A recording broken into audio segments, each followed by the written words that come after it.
I've been wondering for some time now, how badly does Donald Trump and his administration want to kill his own supporters? I get it. That seems like a crazy thing to say. But some of their moves don't make any sense unless you assume it is designed to expose his followers to a lethal virus. So we have several different, it's a little grab bag of updates in this area for you today.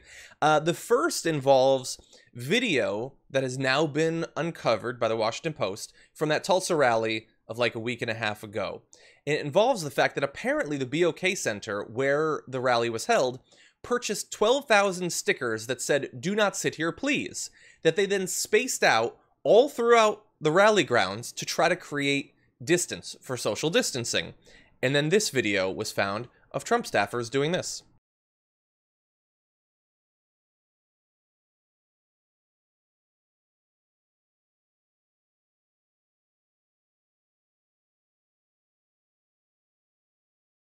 So there's so many amazing things.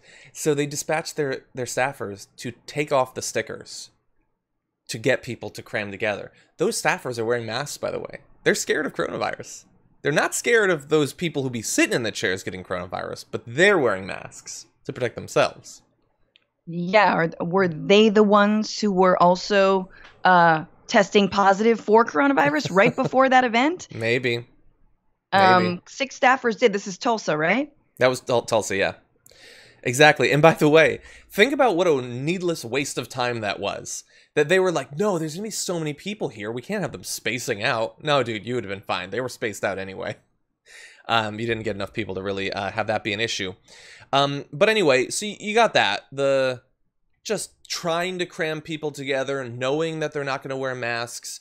Donald Trump could potentially save lives at that rally, let alone beyond, by just going on the stage and saying, hey, by the way, everyone, wear a mask. It's not a sign of weakness. It's a sign of strength and unity.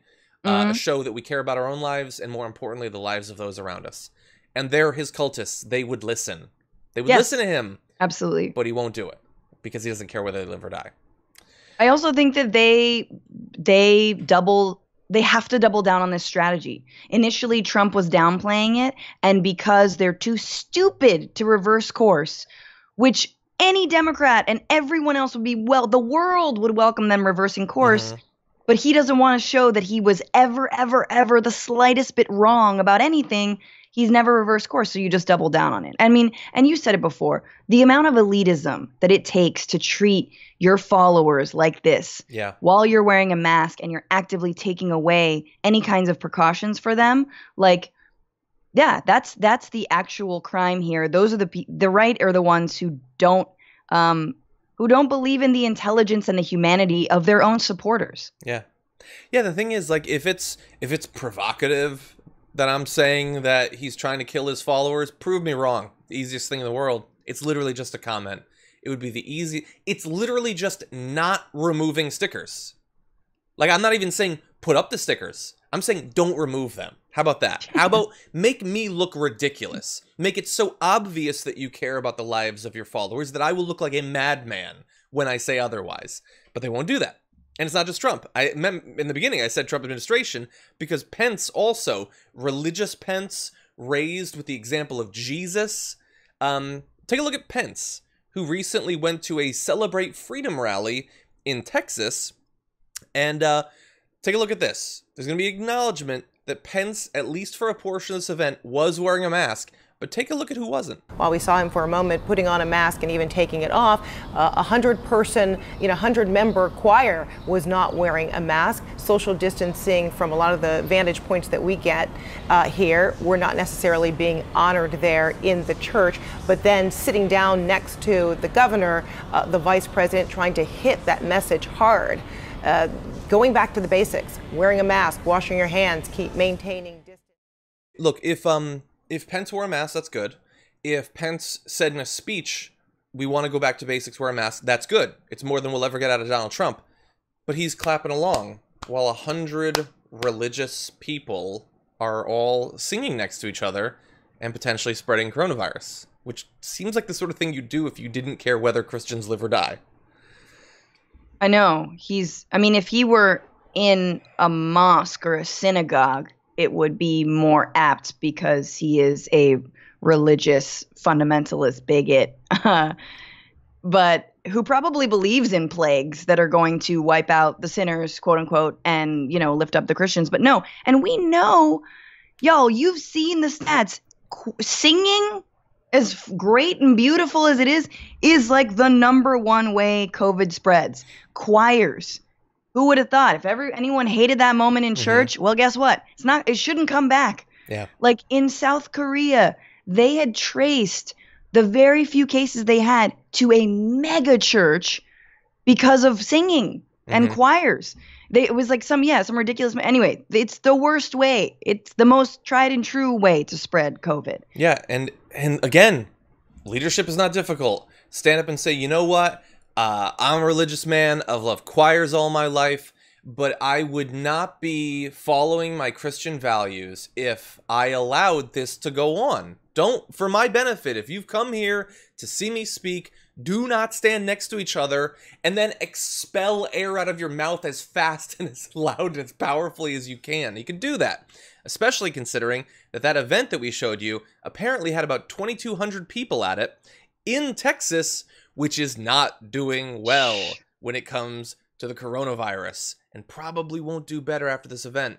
Now, to their credit, supposedly, based around reports, something like half of the people in the crowd were wearing masks, which is way higher than other Trump events that we've seen. So that is great. And hopefully it represents that, you know, all of this news coverage about how much worse coronavirus is getting in Texas is actually getting through to people.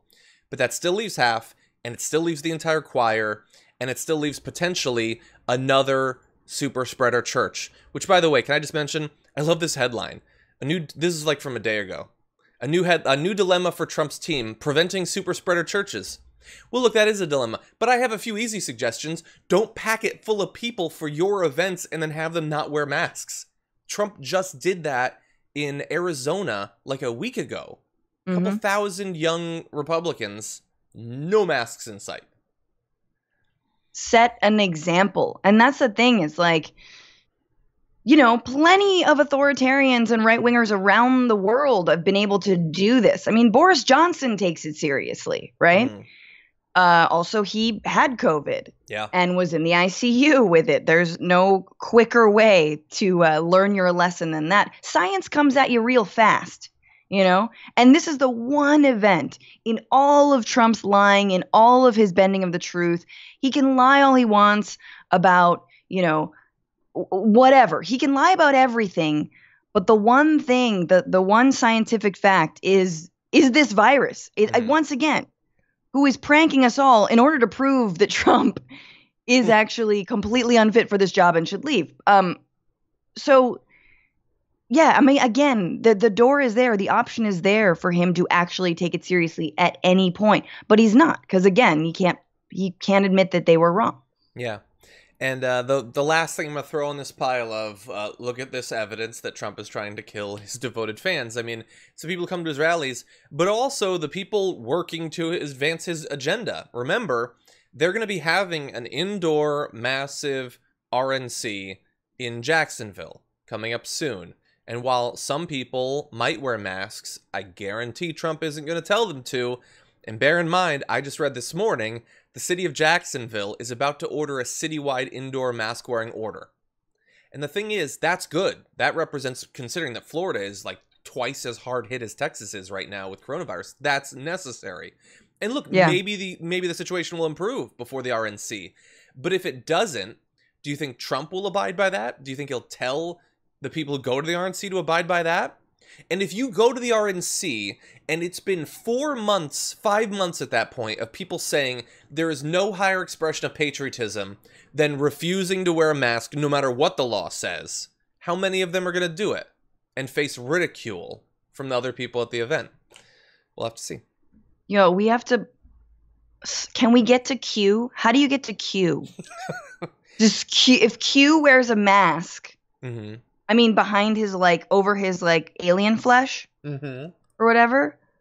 But isn't Q Trump? Damn it. See, I knew, I don't know enough, but I'm like, if we can get him to wear a mask. Yeah, maybe. Once we go mask, we go all. That should be the hashtag. But super fast. All the Q people believe that Q is a single individual, even though Q's communications have just been like forum posts. It could be like 30 different people. How does anyone know? You've never seen the person. There's no verified like source that the stuff is coming from. It could literally be 100 different psychopaths all posting messages. Yeah, no, these are people who answer robocalls and don't understand how IP addresses work. Yeah, all right, exactly. Like, yeah, prime for the picking. We all know there are parents, but like more racist. You know?